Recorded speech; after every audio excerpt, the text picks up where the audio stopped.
Doctor Who Flux Reviews Chapter 1, The Halloween Apocalypse. I think this is a great start to the series. It kept me hooked throughout. It introduced Dan really well, and I really like his character. He's a ton of fun. Carvanista, I think that's how it's pronounced, is the best character. I'm just saying. I love him in like every single scene. He's so funny, and I'm glad they didn't make us take him seriously. The Swarm was an interesting villain, and the Weeping Angels were done really well in the one scene they were in. I'm just looking forward to see how the rest of the series goes. I think it's doing it really well. At the moment, I give it an 8 out of 10. Very, very good. I would rate it higher, but the middle did kind of slow down in a few parts, and sometimes it felt like it was a bit overstuffed, but that's really it. I'd say my rating will go either up or down depending on how the rest of the series turns out. Can't wait for War of the Sontarans. Doctor Who Flux Reviews Chapter 2, War of the Sontarans. Okay, I don't know whether this is going to be a hot take or not, but this is my favourite Sontaran story since The Time Warrior. This was done really well. After years of the Sontarans being treated as jokes, it's nice to see them brought back to their full potential. My only criticism of the Sontarans is that they couldn't aim for shite over in Liverpool, but whatever, that's a nitpick and stuff. I love the fact that the Doctor was separated from the companions. The Doctor was over in the Crimean War with Mary Seacole, who was a great historical figure. I love what they did with her. Whilst Dan was having to look after himself with a frickin' frying pan. And Yaz, well, I think we'll find out more about that next time. My one main criticism is the ending of the Crimean stuff. Felt a bit rushed, you know. Overall, I give this story a 9 out of 10. Very enjoyable. Like I said, my only criticism was the ending of the Crimean stuff. But aside from that, very, very good. Can't wait for Once Upon a Time next week. Doctor Who Flux Reviews Chapter 3, Once Upon Time.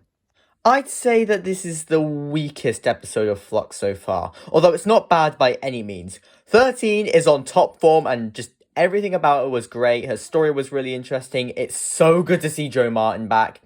And everything to do with the Weeping Angels was also incredible. But my issues were with some of the other stories. Like, Vinda's story was a bit boring, to be honest. And the other girl who's, his love interest kind of came out of nowhere. But, yeah, those stories just sort of broke up the fun a little bit. The Ravagers are still great, though. Overall, I give this story a 7. A high 7, but a 7. Although, I think it will get better as the series goes on and it becomes more clear. I'm hyped as hell for Village of the Angels, though. Doctor Who Flux Reviews Chapter 4, Village of the Angels. The best Chibnall episode so far, and the best episode of Flux. Literally everything about it worked for me. I loved every single scene. The Weeping Angels are on absolute top form and is my second favourite angel story behind Blink. All the characters are great. Even Peggy, as a child actor, they were really good. Jodie is incredible. That cliffhanger. The side characters are great. I'm not blinking! It was super creepy, super creative. Everything about it was amazing. I just loved every second and I would happily rewatch it. It's weird that I have less to say about a good episode than I do a less good one. In case it wasn't obvious, this is a 10. Yeah, a 10. Yeah. Now that makes me hyped for, what's it called? Survivors of the Flux next week. Doctor Who Flux Reviews Chapter 5, Survivors of the Flux. This story had a lot of setup stuff, and that's kind of been the weakest part of Flux for me. And this isn't really that different, although I did still like it.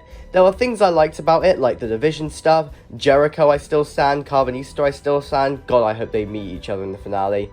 But there was also some stuff I didn't like. Like, the start felt very messy. Like, there was a different location every 2 minutes, and it sort of threw me off.